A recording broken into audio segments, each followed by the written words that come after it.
Something I always say is, you drink with your eyes first. Flavor and presentation. I think both of those worlds have their impact on cocktails and on drinking culture. I think the inspiration part of it comes from art. I think that can come from, you read that Ernest Hemingway drank so much absinthe, or colors can really inspire cocktails as well. Sometimes a visual guide can lead to a very strong, flavorful outcome.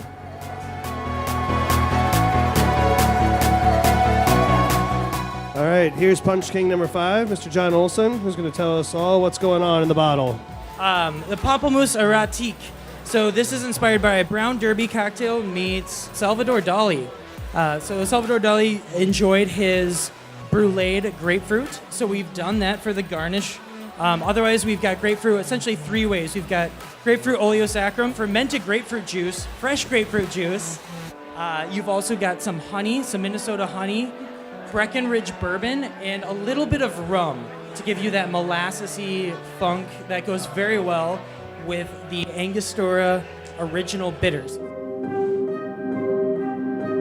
I think a lot of people in the industry are ex-artists or continuing to be artists or creative people that have found joy and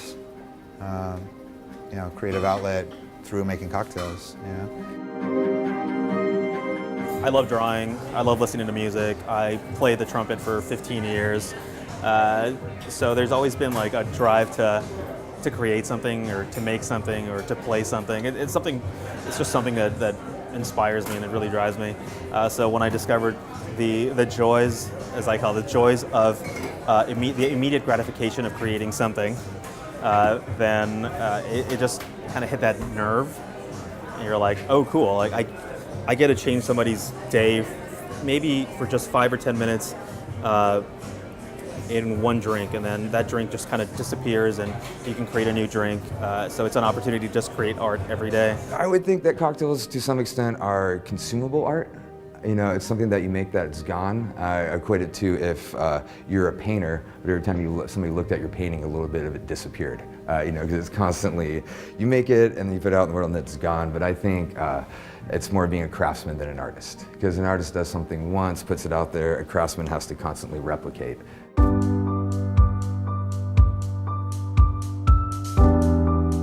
I don't think there's one perfect cocktail, but it needs to walk the line and hit all of the, kind of senses of your tongue,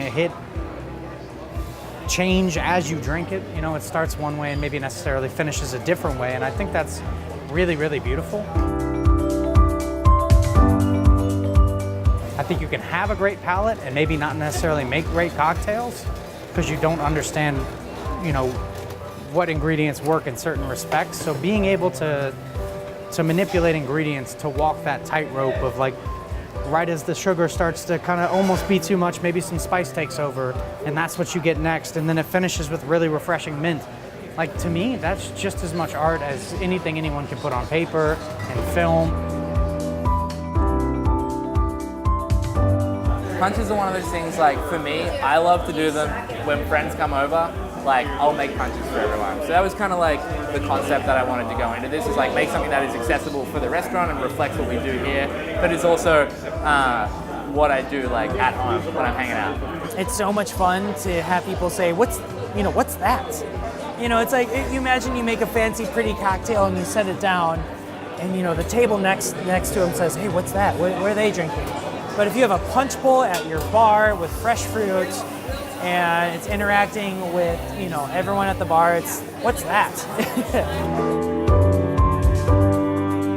It's all about creating. I don't really want to label myself as an artist, but I just like to create things and see if people like it. And if they do, they appreciate it, they appreciate my art, then I would call myself an artist in a way. I have an arts degree like most bartenders, so I guess I am. I do spoken word, performance poetry is like kind of my thing I do when I'm not making drinks. I always keep reminding myself of this quote from Bruce Lee, and he says that I will never fear the man who knows 10,000 different kicks. I will fear the man that has practiced one kick 10,000 times. Montana is the Tijuana of Canada. Now, this might strike you warm-blooded Californians as surprising. In fact, I can see it in your eyes. The idea becomes a fear in your stomach and lodges somewhere in your throat. Montana, you say? Montana, I say. And I get it on good authority too. While never have I had the pleasure of some Mexican mistress or lost it all in some back alley bar playing dice with a man who can only see far as the furthest throw, I have been to Montana, the Tijuana of Canada.